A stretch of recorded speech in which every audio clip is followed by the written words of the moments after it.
Most of the பீப்புள்ஸ்க்கு stress பஸ்டராக இருக்க cook with கோமாளி 3 சீசன்களை நல்லா போயிட்டு இருந்த நிலையில 4வது சீசன்ல இருந்து சில பிரச்சனைகள் ஆரம்பிச்சது. சில முக்கியமான கோமாளிகள் வெளியே போனது, செஃப் வெங்கடேஷ் பட் வெளியே போனது. இது மட்டும் இல்லாமல் 4 சீசனாக குக் வித் கோமாளியை நடத்திட்டு வந்த மீடியா மெசன் நிறுவனம் சன் டிவிக்கு போனது அப்படின்னு ஏகப்பட்ட கான்ட்ரவர்சியஸ் ஆயிடுச்சு.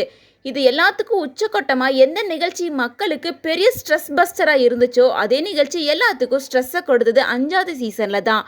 வெங்கடேஷ் பட்டுக்கு பதிலாக மாதம்பட்டி ரங்கராஜ் செஃப் தாமு கூட ஜாயின் பண்ணி இன்னொரு ஜட்ஜாக உள்ளே வந்தார். மணிமேகலைக்கும் பிரியங்காவுக்கும் நடந்த ஈகோ பிரச்சனையில் எல்லாரும் 2 அணிகளாக பிரிஞ்சு ஆதரவும் எதிர்ப்பும் தெரிவிச்சிட்டு இருந்தாங்க. பெரிய பிரச்சனையோட முடிக்கப்பட்ட சீசன் 5க்கு அப்புறமா சீசன் 6 ஸ்டார்ட் பண்ணுவாங்களா அப்படிங்கிற சந்தேகம் ரசிகர்களுக்கு வந்துச்சு. இப்படியாப்பட்ட ஒரு சூழ்நிலையில் தான் முன்ன விட பிரம்மாண்டமாக முன்ன விட அதிரடியாக ஆரம்பிக்க போகிறோம் அப்படின்னு சீசன் 6க்கான ப்ரொமோ ஸ்டில்ஸை ரிலீஸ் பண்ணியிருக்காங்க. இந்த சீசனில் புது என்ட்ரி அப்படின்னா அது பிக் பாஸ் சீசன் 8ஓட போட்டியாளராக கலந்துக்கிட்ட சௌந்தர்யா தான். வழக்கமாக பிக் பாஸ்லேருந்து வரவங்க போட்டியாளராக தான் வருவாங்க. ஆனால் சௌந்தர்யா ப்ரொமோ ஸ்டில்லாக இருக்கிறதால கோமாளியாக வராங்களா அல்லது ரக்ஷன் கூட சேர்ந்து ஆங்கரிங் பண்ண போகிறாங்களா அப்படிங்கிற மாதிரி தான் இருக்குது. அவங்களோட காஸ்டிங்ஸ் எல்லாம் பார்க்கும்போது ஆங்கரிங் பண்ண வராங்க அப்படிங்கிற மாதிரி தான் சொல்லிட்டு இருக்காங்க. இயற்கையாகவே காமெடி சென்ஸ் அதிகமாக இருக்கிறதால சௌந்தர்யா ஒரு நல்ல செலெக்ஷன் அப்படின்னே சொல்லலாம்.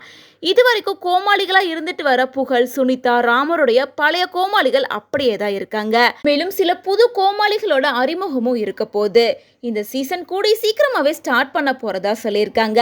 அதாவது இந்த மாதம் கடைசி வார இறுதியில் ஸ்டார்ட் பண்ணுவாங்க அப்படின்னு எதிர்பார்க்கலாம். மேலும் இப்போ வந்திருக்க ப்ரொமோஸ்டில் பார்க்கும்போது புகழ், ராமர், தங்கதுரை, சரத் அப்படின்னு இவங்க எல்லாமே சைனீஸ், கொரியன், ஜாப்பனீஸ் மாதிரி காஸ்டியூம் போட்டிருக்காங்க. ஸோ முதல் நாள் தீமை இதாக கூட வச்சிருக்கலாம் அப்படின்னு எதிர்பார்க்கப்படுது.